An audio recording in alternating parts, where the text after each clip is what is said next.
Welcome to episode 24 of the movie Lighthouse, shining a light through the fog of film. My name's James. I'm Laurie. I'm Wyndham. How are we all? I'm alright. The autumn's arrived. It's coming, isn't it? Yeah, the leaves are falling off the trees. And what does that mean? What does that mean? What else is coming? Halloween, is it is! Yeah. I love a bit of that shit. So I'm already Googling wolf suits for my 4-year-old daughter who's obsessed with werewolves and Michael Jackson. And yeah, we need to figure out what the 9-year-old's wearing. I might wear a Stormtrooper helmet. But anyway, whatever. Just a helmet. Yeah. Are we going to have are we allowed a Halloween special this year? Oh, we had one last year. Oh, I had to really press gang that sucker in though, didn't I? Well, yeah, I suppose so. Yeah. So we're kind of at the beginning of September, aren't we, right now? Yes. So our next show will likely be the beginning of October. Maybe implies we're going to have a separate Halloween special. Well, yeah, we'll do a Halloween special if that's what you like. Yes! Will we? Well, I don't know. I'm joking. Anyone listening, anyone got any Halloween classics, any Halloween favourites, please start writing in and giving us recommendations. That'd be really cool. Talking about it in, nobody has. Oh, okay.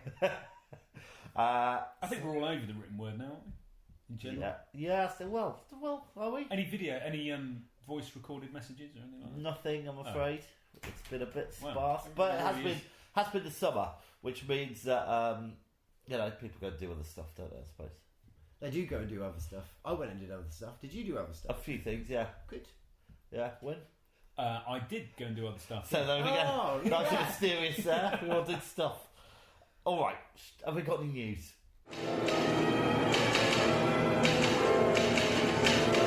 Hi, hon. How's it going? I've got some news. Yes, wonderful. Go So, on. have you seen that the classic cartoon from our childhood, He-Man and the Masters of the Universe, All right. is being redone, Animated. by Kevin Smith from Oh. Jay and Silent Bob fame, Wow, yeah. He's Chopsy. and apparently it's going to be in like an anime Japanese style. Right. Ooh. So She-Ra's been running for about a year now, hasn't it? I don't know. Yeah, they brought that one back. I never knew She-Ra was A back. rerun or a remake? No remake. I didn't know. Yeah, I haven't seen it, but I thought that the same company would do it, but apparently not. Then So that was an example of them coming up with a toy and using the cartoon as a vehicle to sell the toy, wasn't it? That was Mattel. yes, Definitely, yeah. That was the thing. I think they were pushed in tandem, but yeah, they had a very strong merchandise at the same time as the. I always cartoon. wanted But to have this is Castle it. Grayskull. Well, now I've got it. Yeah, I got it. Did you? Yeah. Was it good? It was good until you get bored of it, and then it's quite bulbous. Right. It's just bulbous in the house. But this is the thing. I mean, like, Did it do any tricks? Trapdoors or hidden I doors? think there was a trapdoor I in think it. there was a really crappy trapdoor top right, and yeah, it wasn't so cool. I remember Skeletor's castle, though, Snake however, it Mountain. was like twice the size. It was like it's freaking massive. But yeah, but I mean, like with toys now, like my 9-year-old son, like I say, obviously I've been desperately trying to lump Star Wars on him, like hardcore. Kids and toys, we're in a very, very different world. I mean, like the reprise of He-Man, we're really hopefully, maybe our kids will get into it.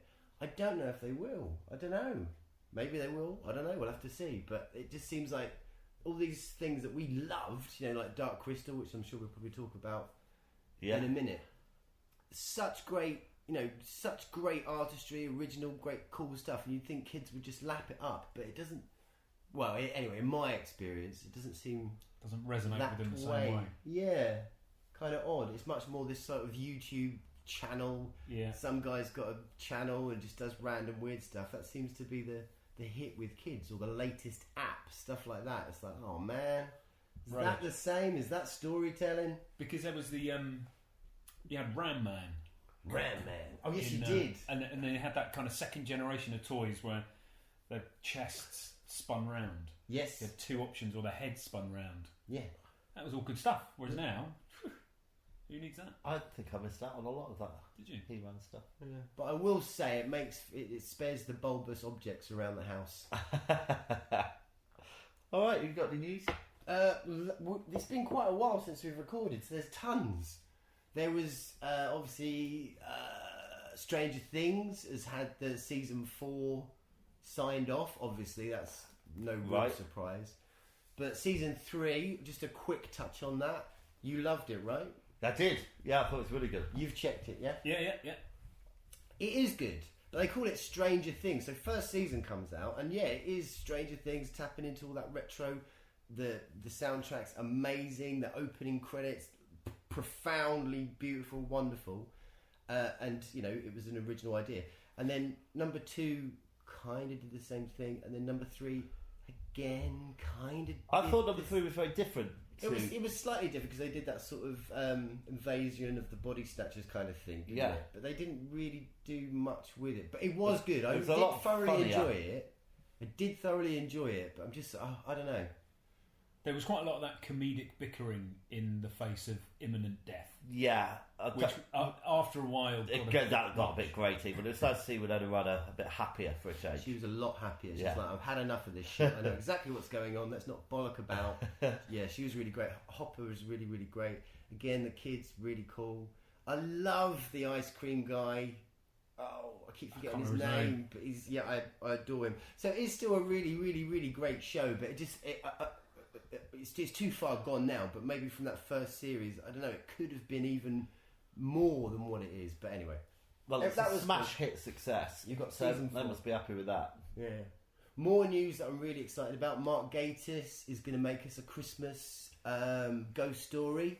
Oh, is he? Which is really great. I think it's probably an M.R. James story again. Okay. So that's quite exciting. Peter Capaldi is going to be in it. So that hopefully, fingers crossed, that would be a good ghost story for us. Any more news from you kids? I've got another couple of bits. I haven't got anything. I've got one. Go on. The latest and quite possibly the last Rambo movie's coming out. Oh God, yeah! Another one. Rambo: Last Blood. So, as the designated action correspondent, I'll give that a watch and let you know. When is that arriving? No idea. I literally just saw a very brief. I think it's I don't think it's very long actually. It might even be September. Right. But did you see the last one? No. Where he ends up in some Lao or somewhere like that. Not sure. Right. Just graphically violent, bodies disintegrating and stuff like that. So if that's the train they're on, it's probably about time it was the last one, isn't it? Right. And the difference between in Sylvester Stallone from Rambo First Blood Part 1 to Rambo Last Blood. Holy, don't do drugs. Yeah. Seriously. Wow. They are physically distorting. There is this thing about aging. There's some people that suffer chunk. And I'm not meaning like fatness. I mean, they just go... I think like it's the steroids. It's the steroids he's taken all his life. Oh, is it? Okay. Yeah. A dear friend of mine blames it on drinking. That can do it too? Yeah, okay. Yeah. Yeah. First Blood, though, that I was obsessed with that film when I was a kid. It was such a good film. Yeah. But then Rambo, the whole tone of it just completely changes, doesn't it? It becomes something else. It was one of those weird things. They changed his chest scars in Rambo First Blood Part 2. Oh, why? So in the first one, he's just got horizontal scars across both pecs. Uh-huh. And then in the second one, he's got kind of like they're separated by his chest bone. He's got changed. Wow! And you were taking notes on that, Shizzle. Well, it was one of those things you kind of go. It's such a memorable part of the first film when he has his flashback to being tied up in Vietnam that's and they right. draw the machete across his chest. Ooh. Yeah. You kind of go, okay. And in the second one, they've kind of done this artistic sun spread. I want to look a little bit more perpendicular. That's not the right thing, is it? That's very good. Perpendicular. That's probably what he said. Yeah. Laurie, he's a smart guy, actually. We all think he's a dick. He's smart. Yes. Well, he refused to let anybody else star in Rocky. He wrote it and he said, no, if you're going to make it, I'm going to be Rocky. Exactly, but he schlucked his guts out on that, so he wrote it, people were interested, like, oh yeah, okay, we'll take this story, but he's like, no fucking way you taking the fucking stories. And he had no money at all, he sold his dog, kept going around like Colonel Sanders, and then on the 150th, they went, oh right then, you can play blah blah blah, and then pow. Rocky, it's the title character. Yeah, that's it, Rocky. Bit of other news, so Peter Fonda passed away a couple of weeks ago. So Peter Fonda, who's he? Big legend. So Easy Rider, massive film that he did with Dennis Hopper, kind of changed cinema in a way. That was all part of the Scorsese years, Coppola years. It's a good film, isn't it? Yeah. But it just sort of changed and kind of gave new wind to young artists, young filmmakers, just saying, look, just fucking make it. If you've got a good idea, go and make it.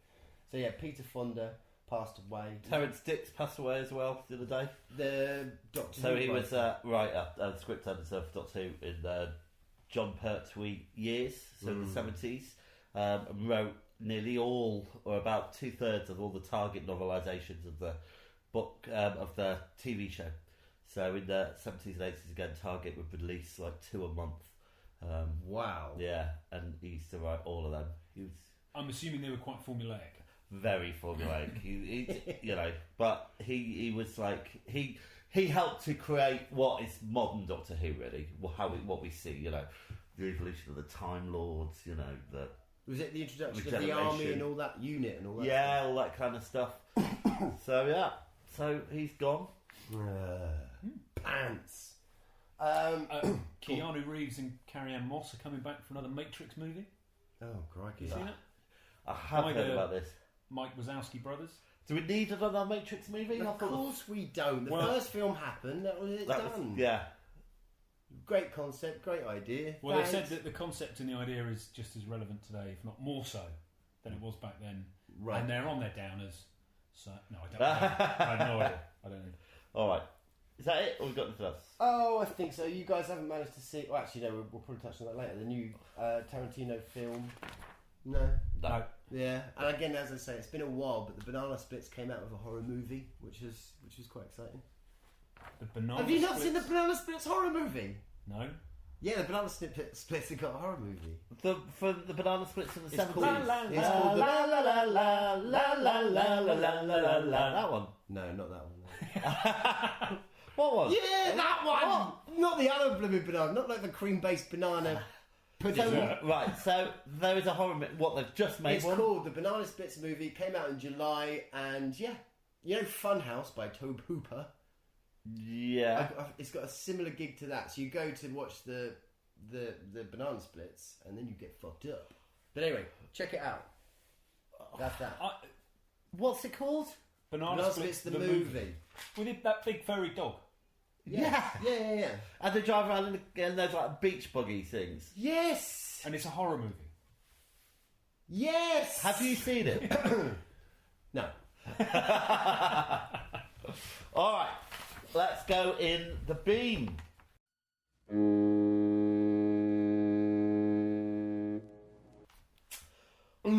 All right. I'll kick us off. So I saw a film which, weirdly enough, I've never seen before. Oh, It's a Lovely War. Oh, right.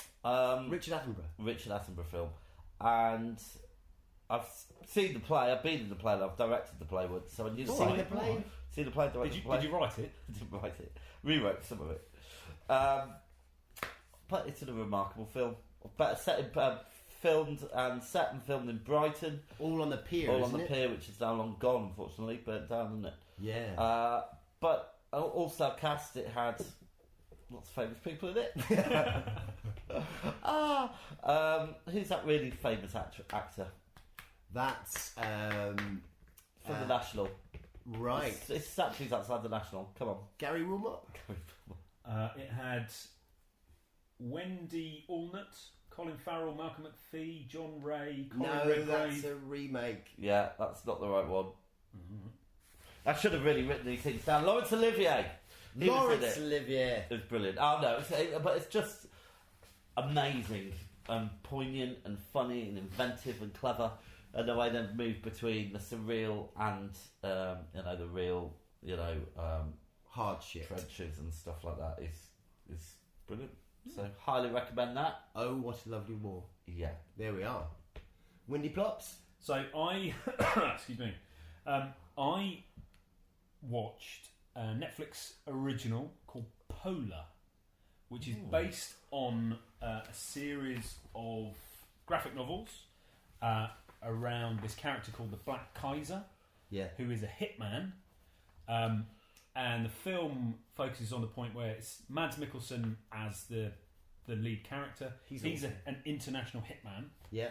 Who works for a collective of international hitmen and women.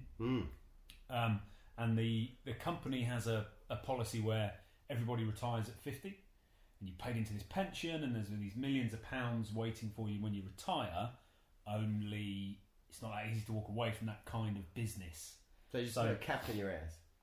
Essentially that's the premise, and but because it's come from a graphic novel, it's kind of got hyper accentuated violence and all that kind of stuff.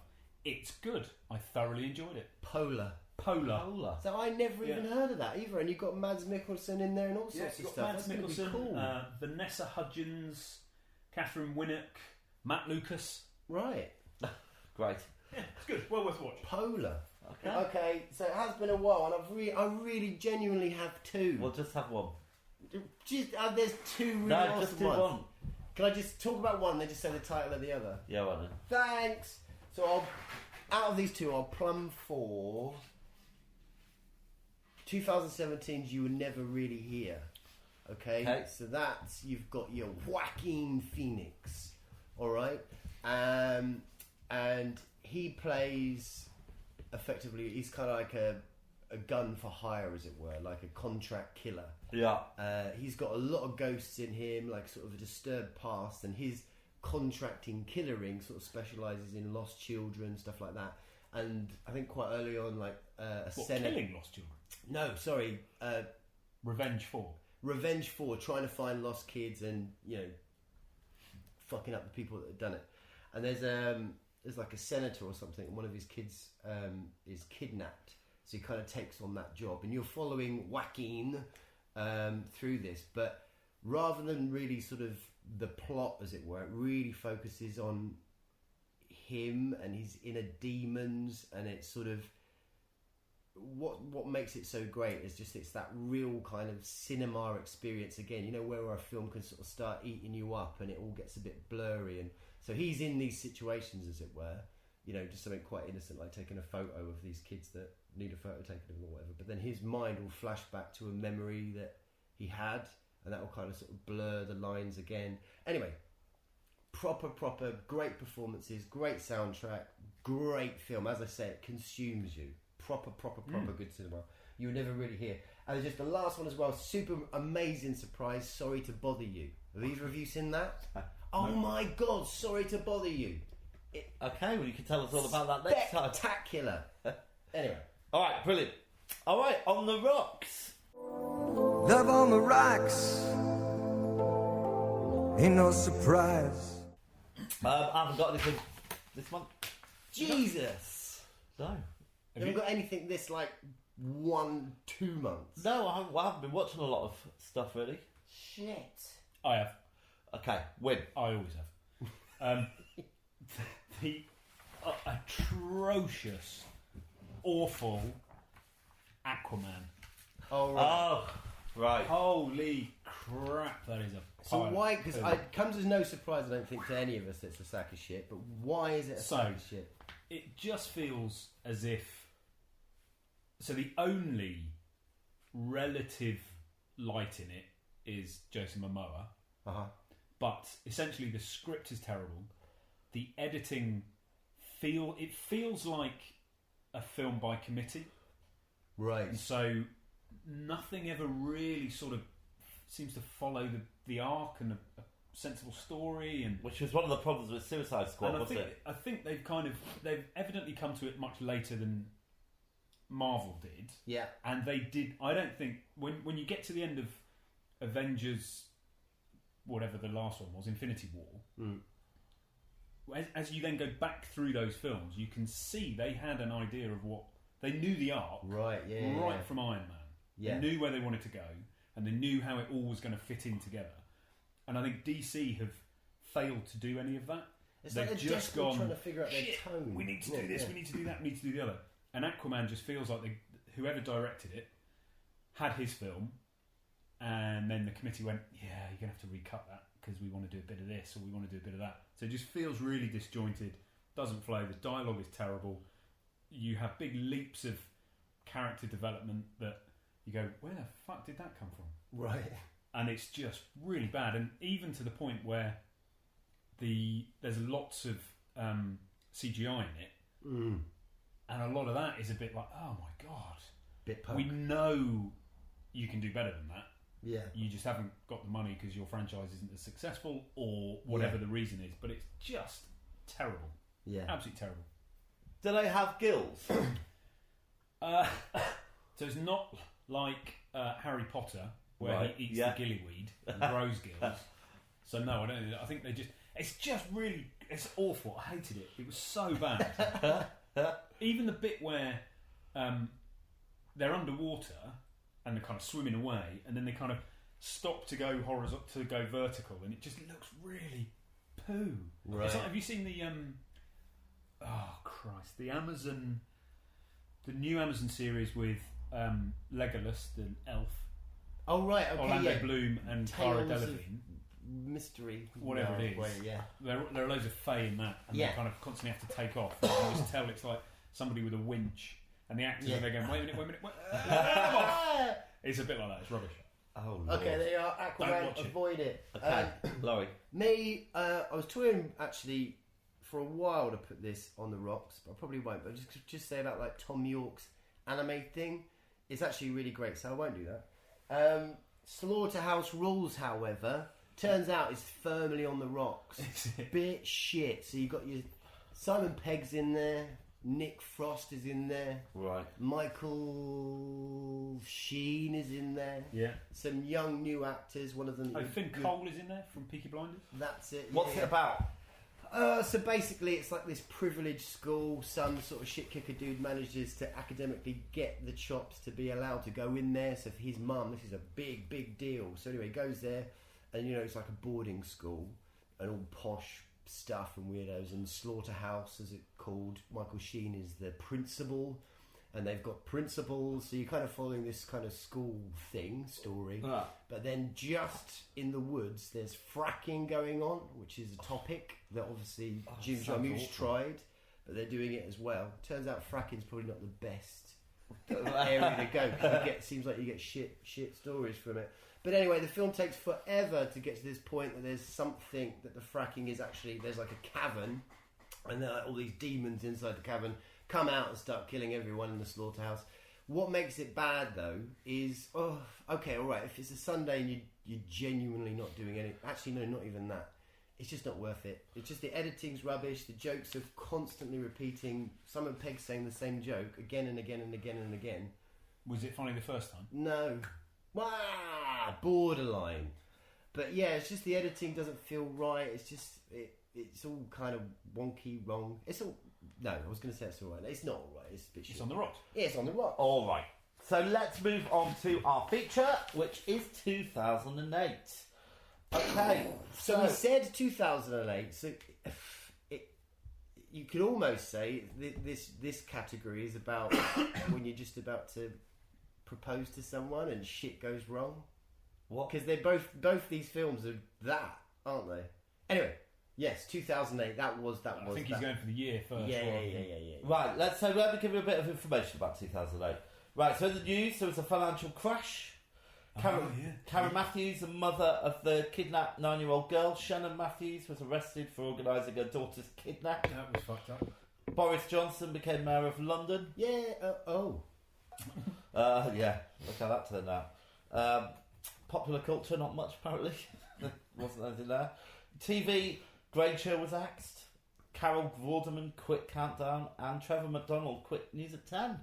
So there was a lot of loss there going on in TV. Goodness. Interesting what you say about cultural devoidness, because like when we were looking for films, it's like Yeah. there's not really that many options. I know Let the Right One In is a good film of that year, but there's not that much else I could really find. Yeah. In music, well, this says it already. Number 3, Only by the Night, Kings of Leon. Viva la Vida, or Death and All His Friends, Coldplay. Ugh. And then Duffy was the highest Duffy? album What with happened to Rock Duffy? Ferry. Arthur C. Clarke died, and Edmund Hillary. Ooh. And the top 5 grossing films were The Dark Knight, Kung Fu Panda, Wall-E, Indiana Jones and the Kingdom of the Crystal Skull. So the top three of those are good films. Yeah.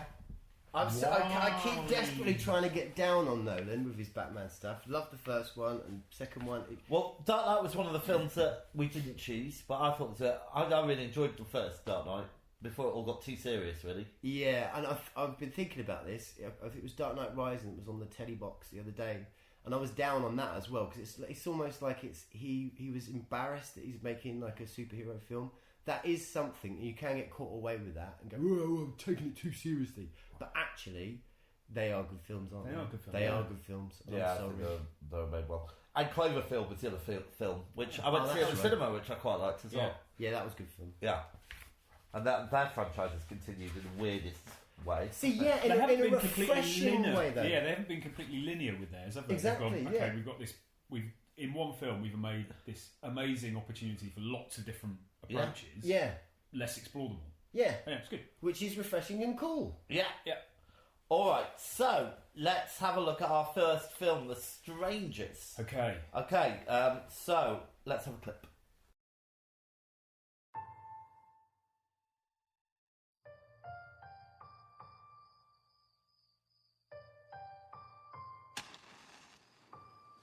I just want to tell you something. What do you want to tell me? You are my girl. I love you, Jimmy.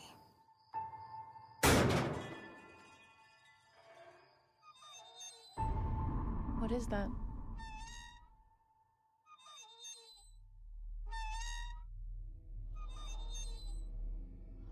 It's okay, there's nothing here. I haven't heard a dog bark or a car pass. Nothing.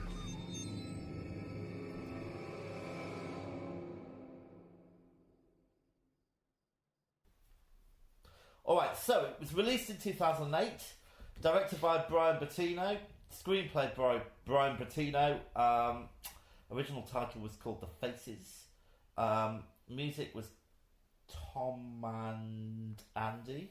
Tom and Andy! Oh yeah. Budget was $9 million, and the box office it took $82.4 million US dollars. Didn't win any awards.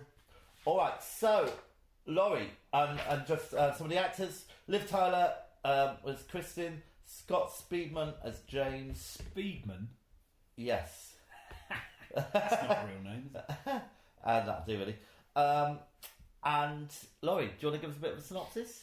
Yeah, so Liv is a little bit. You see her whimsical at a wedding, and her fella is like, and he's not saying very much. He's like, "What's wrong with fella?" They have a drive back home, and Liv's like smoking fags, looking wistfully out the window. What's going on? They get into like a little house, kind of in the middle of nowhere. It's like a secluded area. Liv's still doing her sort of stuff, and he's like moping. And then you learn to find out, which is actually kind of a big part of both these films that we're reviewing. He was going to engage to her, and she kind of said, "No, I'm not ready," and he was all heartbroken. Anyway, I think she needs some fags or something, so he goes off to get some fags. But All right, you're telling the whole story. Oh, So they're alone in a house in the country, and people break in and terrorise they them. keep turning up and knocking on the door, don't Yeah. they? Is Harry in? Oh, yeah. All right. So first memories. I saw that. Well, I was travelling across America, I think, and I was in a hotel, and I just Was it a stumbled remote across it. hotel? It wasn't. It was in the city, I think. Oh. But it was still spooky enough. It really kind of freaked me out at the time. Like the shots of the people in the masks out of focus in the background and things like that. I remember that made me very unnerved. How about you two? You seen it before? No, never seen it before. Me neither. What did you think?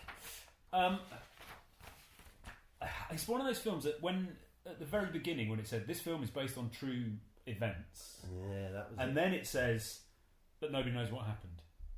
Yeah. So what essentially they're saying is they found, big spoiler alert here, they found somebody dead and another woman badly injured. Yeah. And they've made up the stuff before that. I always get a bit this is based on true events, but nobody really knows what happens. I get absolutely furious, particularly if this truly is based on a true event. That is the most unrespectful, naughtiest thing ever. That's an abhorrent, terrible, terrible thing for them to do.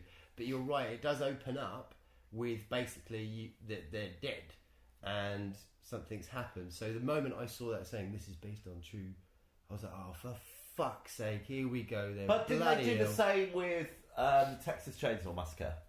Oh yeah, they did. Yeah, and that wasn't based on true events. Yeah, it was yeah, based on a game which was completely different. As is this isn't. But Yeah, but it puts you, I suppose, as a viewer, you're put into a position where you think, oh gosh, this could happen to anybody. Yeah. So you are kind of on edge. And that's one of the things with these two films, that the purpose of it is to shit you up about being on your own, outside of a urban population.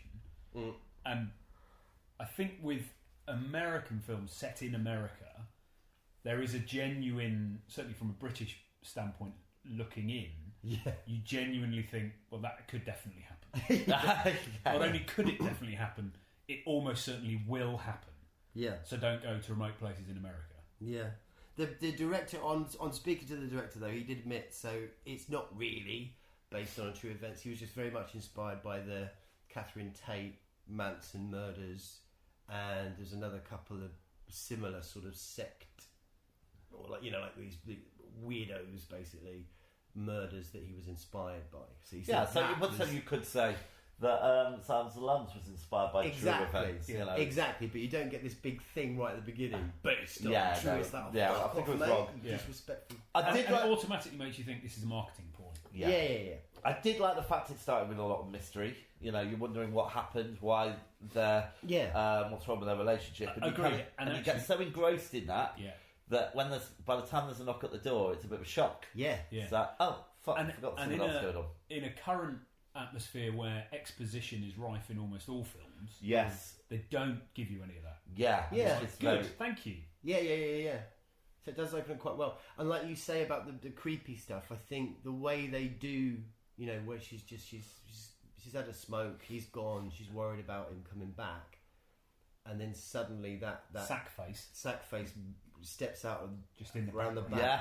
Beautiful timing. Sort of blurry, you can't quite see it, and she's just there, and you think she's going to turn around and clock him. Yeah. But just the moment, it's just beautiful timing where he's just gone back again. It's like, ooh, yeah, that's really, really well done. As it goes on, though, it does get. They are borderline paranormal. Well, they keep vanishing. Yeah, I mean, there's a bit. There's a bit of the car, and I think he's in the car, and someone behind him puts a hand on his shoulder. Yeah, and turns around, she's not there. And that happens a lot. Physically move away that quickly. Yeah. So it does a lot of that really. But it doesn't start like that. No. It starts really quite cool, but then they keep cranking it up and just taking a little bit more liberty. So yeah, there was a lot of it, and I know it's that kind of film, and I know you have to adhere to certain laws which say if somebody keeps knocking on the door and you're terrified of them, if that door creaks open, you have to open it, stick your head out, have a look around. Whereas in reality, you'd kick the door shut and phone the police. Absolutely, yeah. She couldn't, could she? And I get that. I understand, but those tropes just wind me up. Yeah. And that, like I say, as it goes on, they do definitely start leaking in more and more. But that first knock on the door, I think is really great because he's still there with her, isn't he? Yeah. She's like, what's her name? Is Andy in? Oh, he's not here.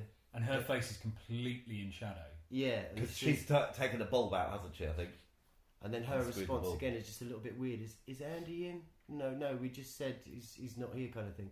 And then she goes away. But then when that knock comes back for the second time, it's like, oh yeah, this is a really nice kind of. So, what do we think about the performances, Liv Tyler? What do you think of her? So I have got here. Liv has good hip flexibility. All right. Can you remember what? I can't remember what that was. Okay. For. No. There might have been a shimmy. I think there must have been a shimmy. I've got that. She gets a great performance, but then I've started putting very annoying and a bit whiny. Yeah. But that's the character. Yeah. Yeah, but there was a lot of it, wasn't it? There was a lot of it. I think, again, back to that, I think whiny, but she was being terrorised by people with masks. Yeah, but who were definitely up to no good. But if that was Sigourney, if that was Ripley in there, she wouldn't have stood for that shit, would she? Very that's good true. point. Yeah. Why doesn't she fight back? She doesn't fight back at all. Not everybody's a fighter, though. No, but if you can't flight, then surely you would fight. Or Look freeze. at that. Or freeze, yeah. Or shimmy. Or shit, and that was it. She tried to mesmerise them with her hips, and they weren't up for it. So you were saying, I think she does a good turn on this one, and you said that it did quite well actually at the box office, didn't it? Yeah. It made a bit of money. So she, what was it? The Lord of the Rings had finished just slightly, not long before this, right? So I suppose that was probably a bit of a draw to see her doing a thing. I think she does well. On his side, his acting, I thought he did really well. You start questioning when he actually comes back. Yeah. You're like, are Is he you involved? doing this? Yeah. Are you one that's setting this up? You're I really didn't pissed off. question that. I know I did. didn't. It's the film is definitely trying to make you think this Yeah. as well for a good sort of 10 minutes, and Right. then you realise actually it's not him. Yeah. But I've that got was no good. suspicious of James. Yes, is it Jimmy? Yeah. yeah. But again, to that, this is based on true events. If you take that as okay, this is based on true events, you then that's one of the frustrations. It's trying to be clever with that marketing ploy, Yeah, and then you go, he wouldn't have been that suspicious yeah. in real life. He'd have Yeah. gone, what the fuck is going on? Yeah. Wow, let's call the police. Let's go quickly. Come with me now. Whatever. Yeah. Yeah. So it gets in that little bit of Hitchcocky at one point. So again, at this point, it's all still really cool.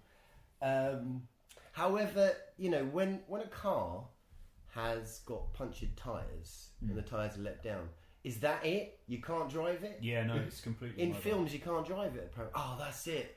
Well, now. it is quite hard to drive, yeah, because especially in mud and stuff, it won't go anywhere. Well, that's very true. Yeah, I Was wouldn't it know muddy? this stuff. Well, I don't know. No, not really. I don't think it was. No, It would have been hard to drive. it would have been harder to drive, but in light of scary people wearing masks, Yeah. you'd have given it You'd a go. given it a wouldn't go. I thought the masks looked really effective. They did. Yeah, they worked really well. Yeah, and actually, this whole thing, because I know we're going to get on to Eden Lake. I watched this after I watched Eden Lake, Right. All right. and it feels like a movie that knows what it is, understands what it's trying to do, even though the director's trying to hoodwink us with that. Yeah, it's a events nice little thing. bit of play. Yeah. It understands the kind of the tropes of it, and it delivers them up to the point it starts getting a bit supernaturally. Yeah. It does its job quite well, I think. Yeah. Yes. And those masks and kind of people at different suddenly they're miles away, and then there's somebody over here, and you go, "Shit, how many of them are there?" Because originally it's just the girl knocking on the door, Yeah. and then there's the mask comes in the back of the house. Yeah, And you sack go, it. okay, there's two, and then there's another mask, and you're going, Go. how many are there going to be? Yeah, but you get 3. So where are we? So I think the accidental shooting of his friend was quite a nice little idea. Yeah. But then it all sort of cranks up this, that, and the other, and it results. The film's sort of climax is, I suppose, kind of the tone of this film. I suppose you probably wouldn't have expected that ending. That's a bit like hardcore. Yeah. It was a bit hardcore, albeit right at the beginning it does sort of kind of say that was going to happen.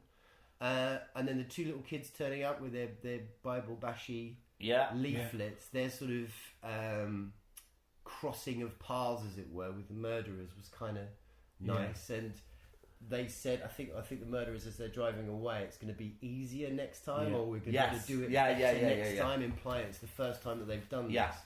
And that again linking to the Charles Manson sort of Catherine Tate murders. These guys. That links very well to that, yeah. Yeah. So that was all kind of fine. It's okay. What about Yeah. the music? I put here that I thought it matched the mood perfectly. Spooky and creepy. Yeah, it does its job. There's nothing really particular about it, though.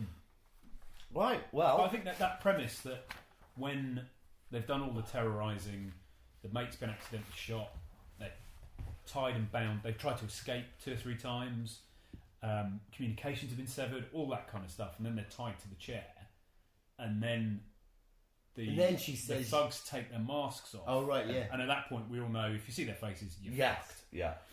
And she's like, why? And they just go, you were in. Yeah. And it's like, oh, that is it. That's Yeah. the only reason. Yeah. Which is the point, right? It's supposed to make us feel Yeah, that vulnerable can happen to at any- anyone that's not motive. Yeah. I've got a memorable line here. Are you a sinner sometimes? Quite like that. You got anything? No.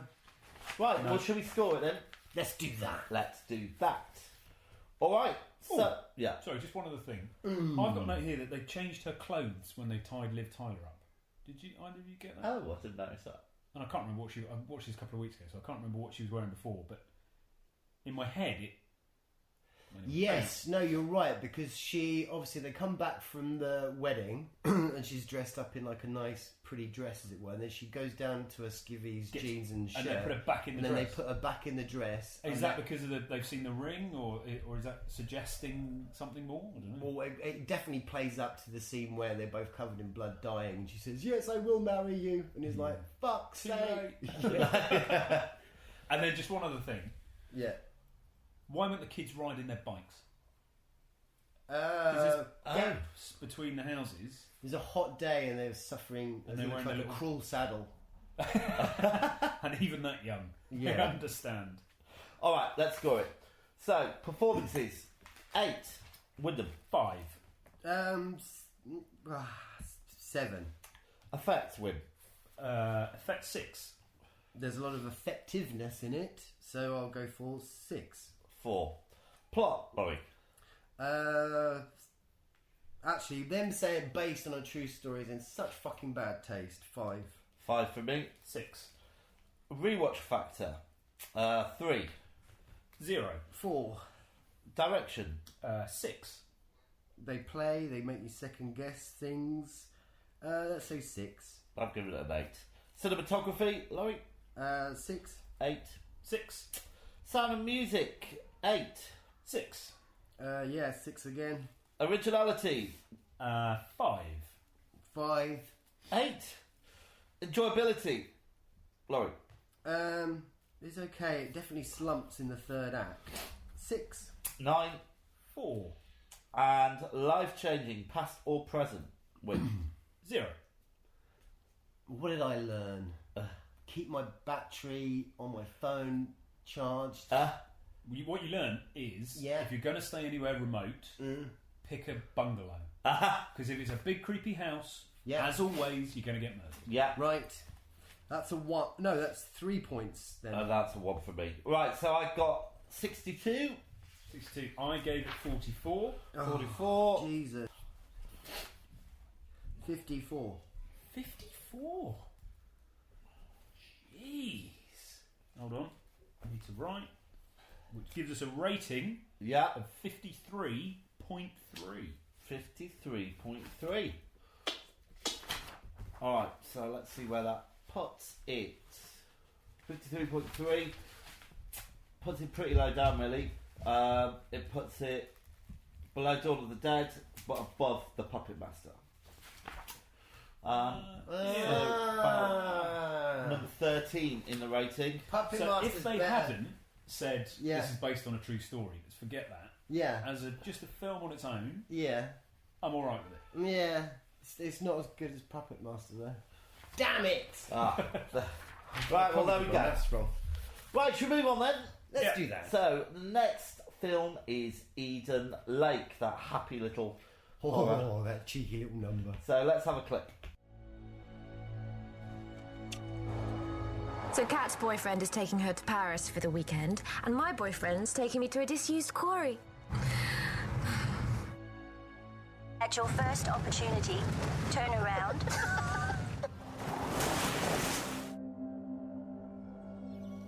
It's beautiful.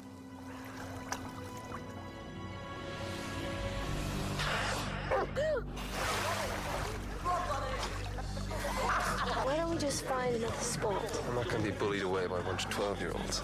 Hey, guys, can you turn your sounds down, please? On here, mate. And what you looking at? You looking at my tits? Fucking jog on. Steve, where's the beach bag? It's got the car keys in it.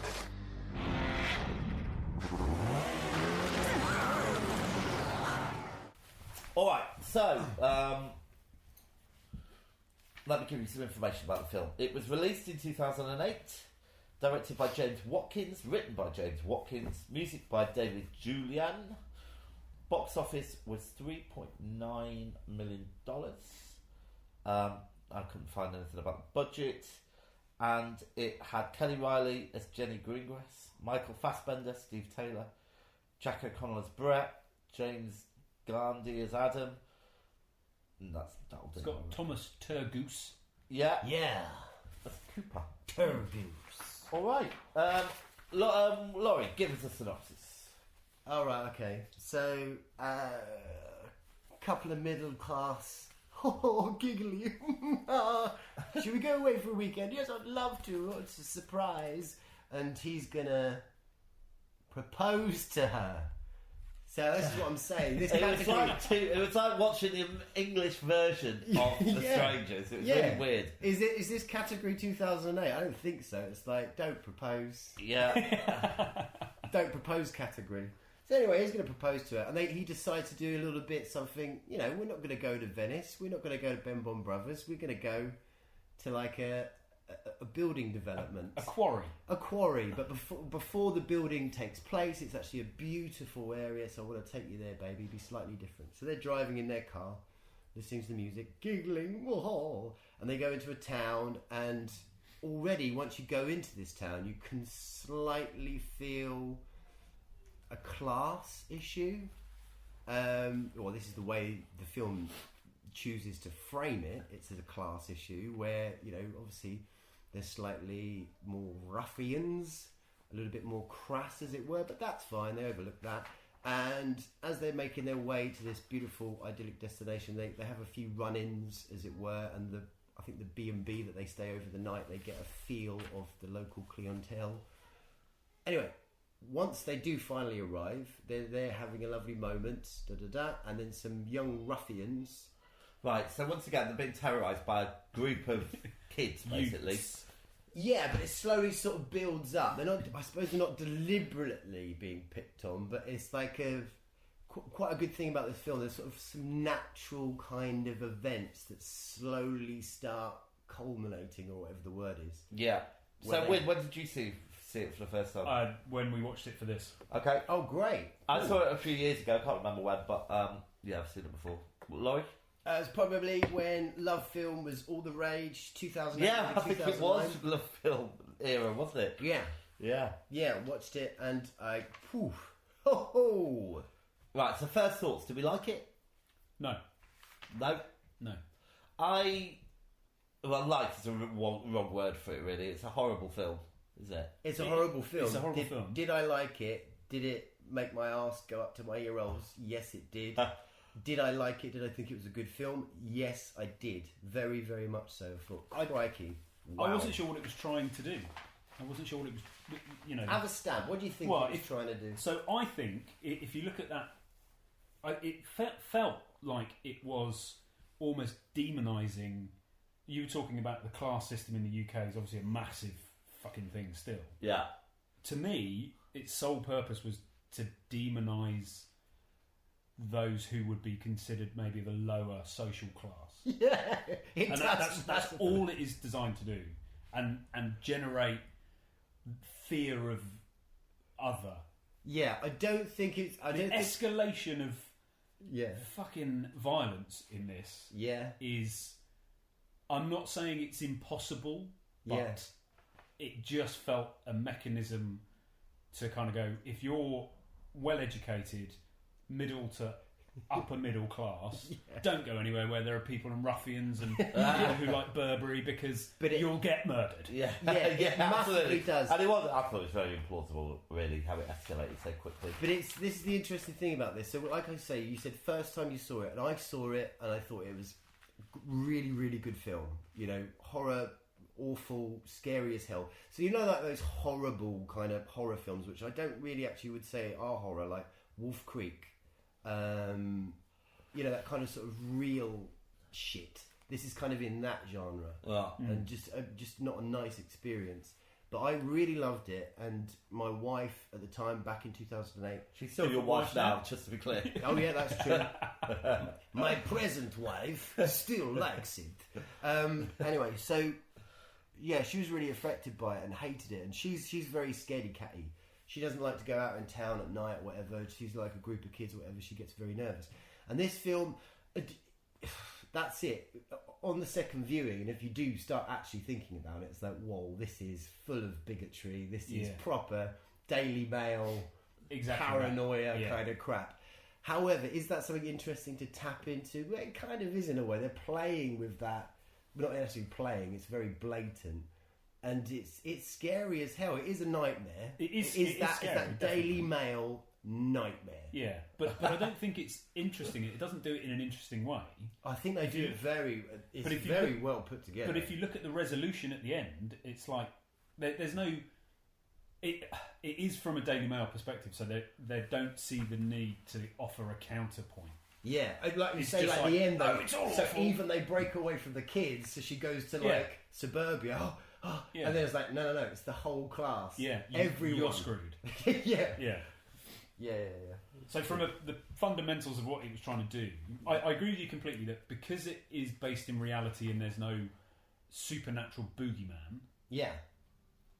Boogeyman? Bogeyman. Yeah. Coming in I think Americans call it boogeyman. There is a supernatural boogeyman. Who is that? But, Barry White? But because there's no bogeyman, it is terrifying. Yeah. But because of the lack of sophistication in it's not trying to... It's just scaremongering type thing. Yeah, it's true. It loses all credibility in my eyes. Yeah, but that's the thing, I suppose. So we're gonna have to park that because you can get caught up in that. Actually, as a film itself, though, I think the way it builds is pretty cool. The interplay with her. So she's a teacher, and quite early on, like let's say they're on the beach, and they're doing their thing. And he's like, "Oh, just ignore them, just ignore them." Yeah, and they're a group of kids drinking and and you see a thought go across his mind, and it's almost like he's gone. Actually, whereas I would leave this, I want to show her. I want to kind of impress her. So I'm going to have a word with these kids. I'm going to try and go, no, I'm not having this. So he does do exactly that. And there's another couple of moments after it where they're driving along. They see the kids' bikes outside of this house. And he's like, I'm going to knock on the door. And she's like, no, don't do it. And he goes, no, I am going to do this. So he's trying to sort of impress her because he wants to propose. You know, he goes into the house. Exactly. What is that with people? He's a that real man. That doesn't happen. That is quite a funny scene, but good. It's good. It's good. I think there's a lot of impossible things. I've written some down here. Their trip was a disaster. Why didn't they just drive home? Yeah. You know? Yeah. Why didn't they leave the beach? Yeah. I mean, it wasn't even a beach. That's the other thing. British lakes are not like American lakes. And they tried to make out that a British lake that, you know, you could just go down there and sunbathe. It looked freezing, and it probably was freezing. And it's supposed to be a disused quarry. Yeah. Like a lake at the bottom of a quarry. It looked massive as well. Yeah. This is back to your bit. Why? See, this is what's good about it. You said you would just leave. Yeah. It's him. So he's going, no, I'm not. He wants to kind of impress her. We're not going to be pushed around. We're not going to be pushed around. We're going to tell them. We're going to show them. We're going to teach them that they need to learn kind of manners. Would you walk around the stranger's home? Just let yourself in. Yeah. Oh, I kind of allow it because it plays on that tension on that scene, so I don't mind it too much. It's and good. The last one, get in a bin or run into the woods. So, one of the things that pisses me off about this film is her. Her character is she. It's her fault he ends up dead. Because when she runs away and escapes, it's not that big a bloody wood. Yeah. So just run in that direction. You'll get to it. Yeah. Before morning, you'll find a road. Yeah. Now there is. You get some nice shots actually. No, but again, we're not in America. No, you know, but I'm talking about when she finds that bin bit where she finds the map saying you are here. Yep. It shows the entirety of that, and you're going, well, that's a mile max to get out of this wood. Yeah. And you can get disoriented. I fully appreciate that, but she doesn't even try to get out of the wood. No. She sits and whimpers, and then when she then goes back to the group, so they've been harassed at the waterfront, and then while they go off somewhere else, the kids steal his Jeep. Yep. Yeah. And so he's trying to get his Jeep back. They find them late at night round a fire with a badger under a trolley. How do you trap a badger under a trolley? That's just kid woodland That's fare. just shits and giggles in this case. Okay, fine. Yeah. So we'll ignore the badger under a trolley. He goes to get his keys, asking for his keys back. They've got a dog, and it all escalates. The dog comes at him. Yeah. And accidentally, he takes a knife off one of the kids or something, and the dog gets killed. Yeah. And that's where Jack O'Connell's character flips. And that's when it for him. escalates. So he tells him to fuck off, take the keys, fuck off, get out of here. You've killed my best, and you can tell, bad family life, dog is his everything. Yeah. And then he goes after them and captures them and all that kind of stuff. But it's just like, she is this portrayed as just this ridiculously shit character. It's like, go, run, stay and fight them, like your point, fight or flight.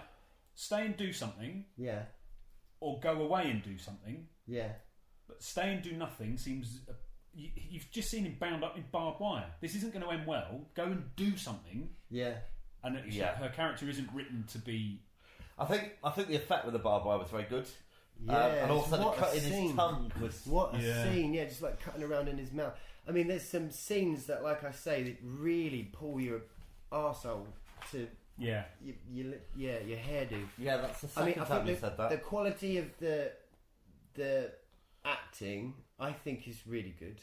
And the sort of the shots of the gore, like you say, with the cutting or whatever, or there's this cut in the side of Michael Fassbender as he's bleeding. Yeah. It's like, whoa, it does really get you. So that's, I suppose, those sort of experiences, those feelings. That's why when I first saw it, really put it in that category of, okay, this is a good film. But yeah, it's that whole sort of class thing that's the fundamental problem of it. But I think the way it builds and that whole sort of, I don't know, just I'll tell you what did work. Horribleness. It's just... It was filmed mostly in the daytime. Yes, yeah. Can you think of any other horror films that are made in the daytime? Midsommar. Which you hated. Stupid film. It's nice, good film. But yeah, just that tying into, the Jamie Bolger, that horrible satirical, and feral kids. But that kind of, the escalation from being a bit leery on their bikes, being a bit leery by the quarry lake, stealing a car, I get that.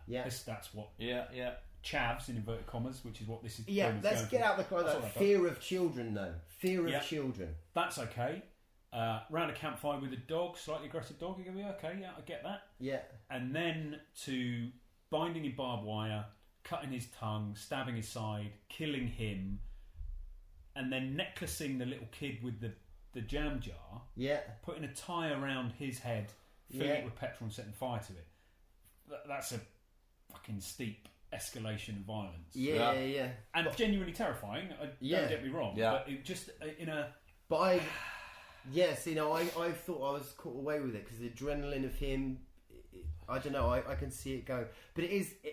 What's great and cool and terrifying about this film is that it is like your favourite, the fear of children. But this is in a different way. The fear of feral children. Yeah. And like what is it? A Lord of the Flies. That kind of. Well, it's quite current today with all the knife crime and all that kind of stuff going on in the world. Yeah. But I couldn't think of when I was trying to think of a memorable scene, I couldn't pull one out. Other than the horrible one. Yeah. The one where she runs over the girl. She kills Turgoose. Yeah. I can think of quite a few. There are lots of memorable films. Yeah. The bit where when the attacking Fassbender when he's bound to the tree. Yeah. And kind of and videoing them so everybody's kind of complicit. when she's laying on the sofa covered in shit and bin you realise piss, whose house and then she- she looks up at the wall and it's like, oh, great. And when they push her back into the toilet. Yeah. Jack O'Connell's acting, who plays Brett, He's the kid, I think isn't he? he's like properly on par. Obviously, Fassbender's chopsy, but Jack O'Connell is really, really good in this Yeah, he film. is. He's really good. I've got a memorable line is I think Fassbender says to them, "Watch your dog, and can you watch yours?" Yeah. Yeah. That's brilliant. Right, should we score it then? Have we said everything we want to say? Yeah. I mean, the whole fear of the working class. Again, other films that kind of do the same thing, but definitely less Daily Mail. You had Deliverance. You remember that? Yeah. With John Voight and Burt Reynolds. Yeah. Texas Chainsaw Massacre does a similar kind of thing. And then obviously Wolf Creek. So it is the thing, and this is the very, very British version of that. Yeah. Right, Well, I think there's a nice link to Zombieland as well. You pick up the Zombieland? No. Yeah, come on. So, cardio. It's really important that you're fit, because if you go camping, somebody's going to try and murder you. You're going to have to run. Yeah. Cardio. Oh, and belt up, because you're going to smash straight into the fucking tree. Yeah. All right, let's score it. Performances, Wyndham. Performances 7. Laurie? 9. 9. Effects, Laurie? 8. 4. 6. Plot, 4. 5. 8. Rewatch factor, win. 0. 6. 5. Direction, Laurie? 8. 5. 5. Cinematography, 4. 6. 7. Sound and music, win. 5. I can't remember too much of it. Let's go 6. 2. Originality, win. 5. 6. 4. Enjoyability, Laurie? Oh, Jesus Christ. It's a weird one, isn't it? When you're absolutely hating it, but it's so... So, 6. 3. Because of Jack Connell, is it? Jack O'Connell's performance. Yeah. I'm going to give it a 1. Okay. And life-changing past or present, 1. 0. 4. Okay, so let's add up the scores. Can I just say before we do that? Yeah.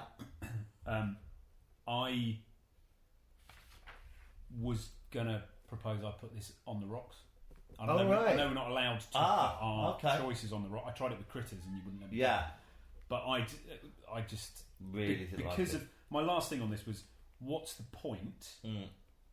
And I couldn't get past the Daily Mail bit. Yeah. Anyway, sorry. That's very interesting.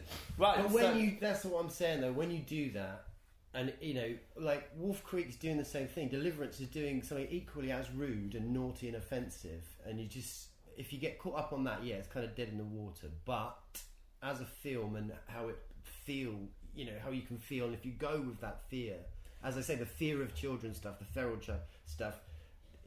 It is good. It does work. All right, effective. So let's do the scores. I've given it 42. I gave it 64. I've given it 40. Right. 64. So what does that give us, Win?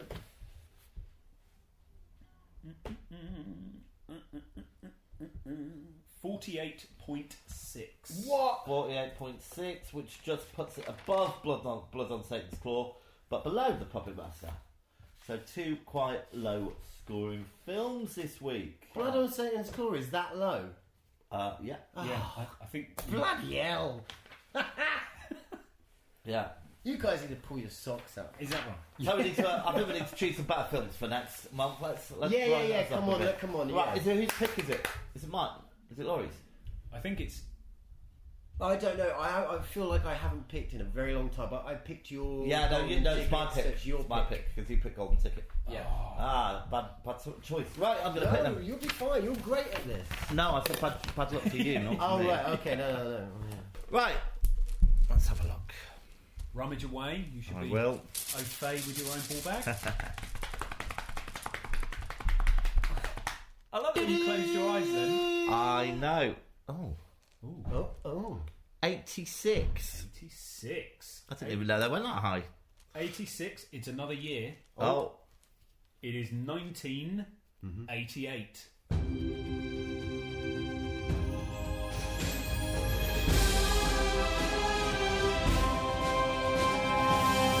Lighthouse.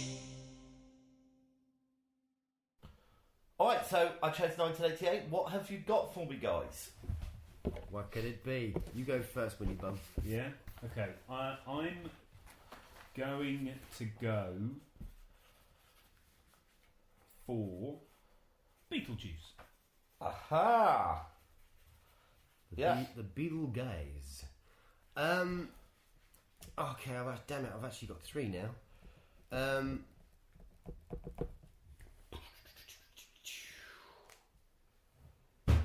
Oh, there's a lot of comedy in that.